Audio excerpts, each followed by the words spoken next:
Entre os espetáculos para que nos convida o próximo século, é preciso colocar o regulamento definitivo do destino dos judeus europeus. É de todo evidente agora que eles lançaram seus dados, que atravessaram o Rubicão. Não lhes resta senão se tornarem os senhores da Europa ou perder a Europa como perderam outrora o Egito, onde se haviam deparado com semelhante alternativa. Na Europa, porém, tiveram uma escola de 18 séculos, coisa que nenhum outro povo pôde pretender, e isso de tal maneira que não foi tanto a comunidade, mas sobretudo os indivíduos que lucraram com as experiências desse espantoso período de provas. A consequência disso é que entre os judeus atuais, os recursos da alma e do espírito são extraordinários. Entre todos os habitantes da Europa, são eles que, na desgraça, têm mais raramente o recurso à bebida ou ao suicídio para sair de um embaraço profundo, o que é tão tentador para qualquer pessoa menos capacitada.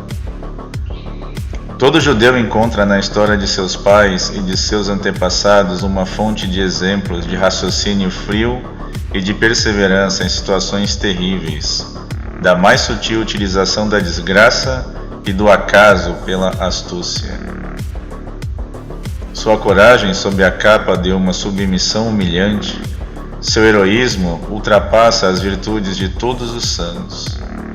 Durante 2000 anos se quis torná-los desprezíveis, tratando-os com desprezo, impedindo-lhes o acesso a todas as honras, a tudo que existe de honroso, impelindo-os, pelo contrário, para baixo, para os trabalhos mais sórdidos. Para dizer a verdade, esse procedimento não os tornou mais decentes, mais desprezíveis, talvez.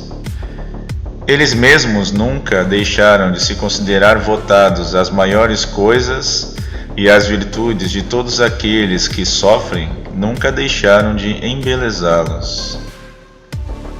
A maneira como eles honram os pais e os filhos, a razão que preside a seus casamentos e a seus hábitos matrimoniais, os distingue entre todos os europeus.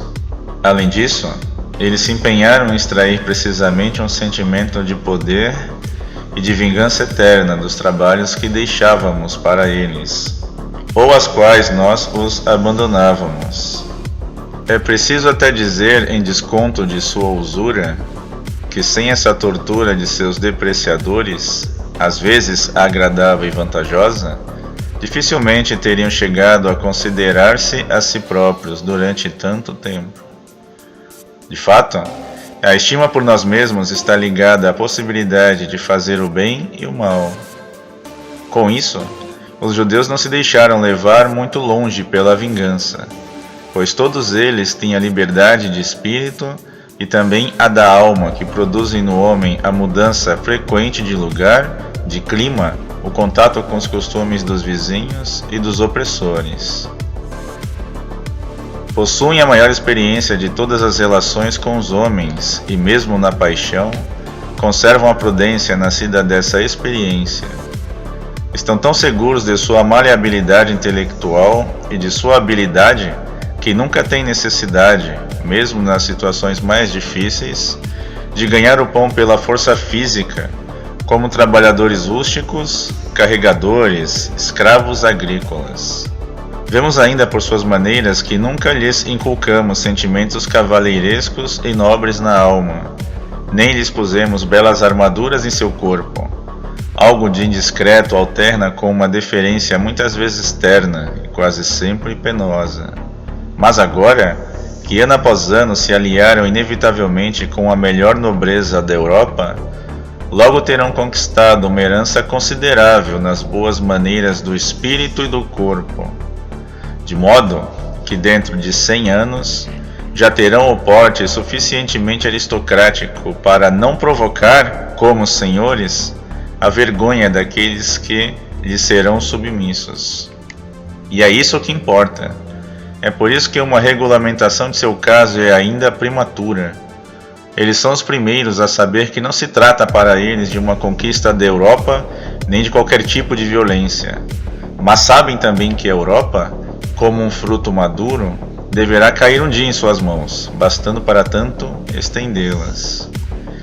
Esperando, é necessário para eles se distinguir em todos os domínios da distinção europeia e se posicionar entre os primeiros, até que sejam eles próprios a determinar o que distingue.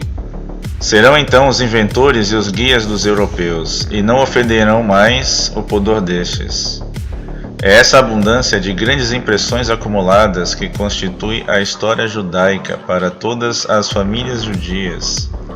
Essa abundância de paixões, de virtudes, de decisões, de renúncias, de combates, de vitórias de toda espécie, a que deverá chegar finalmente com grandes obras e com grandes homens intelectuais. Então, quando os judeus puderem mostrar como sua obra de pedras preciosas e de taças de ouro, tais que os povos europeus de experiência mais curta e menos profunda não podem nem puderam produzir, quando Israel tiver transformado sua vingança eterna em bênção eterna da Europa, então retornará esse sétimo dia em que o velho Deus dos judeus poderá se alegrar consigo mesmo, por sua criação e por seu povo eleito. E todos nós, todos, queremos nos alegrar com ele.